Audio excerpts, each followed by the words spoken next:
आधार रहित पागलपन बुद्धि वाली देवताओं की माया के बस में होने के कारण वो कपटपूर्ण वचनों को सुनकर रानी कैकेयी बैरी मंथरा को अपना मानकर उस पर विश्वास कर लिया।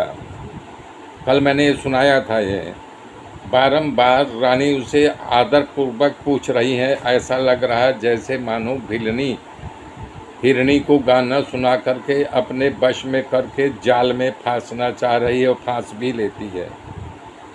तब उसने कहा कि मैंने एक बात तो कह दिया, उसे सुनते ही तुमने मेरा नाम घर फोड़ी रख दिया।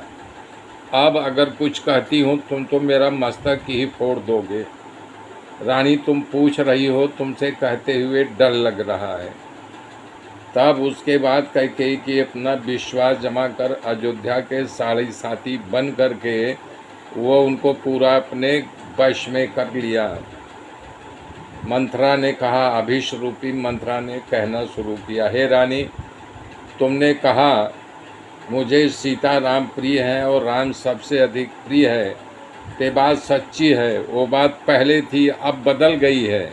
अब कुछ और बात है। वो बात पहले थी कि तुम्हें वो बहुत प्यार करते थे, प्रिय लगते थे। जैसे सूर्य कमल का पालन करता रहता है, परंतु जल के बिना वही सूर्य जो है कमल को जला करके खाक कर देता है। तो तेरी सौत कौशल्या तेरा जड़ मूड़ उखा करके फेंक देना चाहती है। इसलिए उपाय करके उसको राजा के बस में करके अपने पुत्र को जो है सुरक्षित रख लिया है।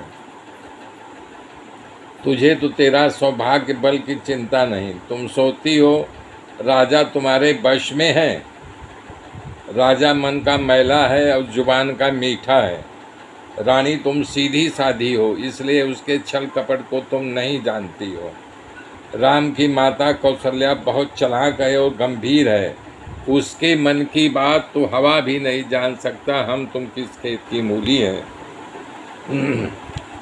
वो कितने कपटपूर्वक राम का राज्याभिषेक रात तिलक का मुहूर्त निकाल लिया और भरत को मामा के यहाँ भेज दिया और तुमसे सलाह भी नहीं ली। कौशल्या इस बात को अच्छी तरह समझती है कि और सौते तो मेरी सेवा करती है, सिर्फ कैकेयी जो है हमारी सेवा नहीं करती है।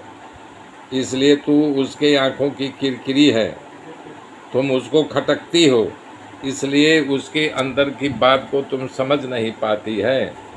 और राजहि तुम पर प्रेम विशेषी और सवती स्वभाव सकही नहीं देखी। और रचि प्रपंची भूप ही अपनाई और राम तिलक हित लगन धराई। राजा तुम्हारे ऊपर विशेष प्रेम है।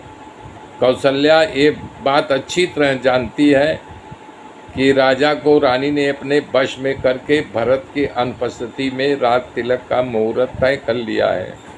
राम का रात तिलक हो जाए ये कुल के रूप से तो ठीक ही है, पर ये भी बात सबको अच्छी लगती है। परंतु मैं आगे की बात सोच रही हूँ, इसके बाद क्या होगा।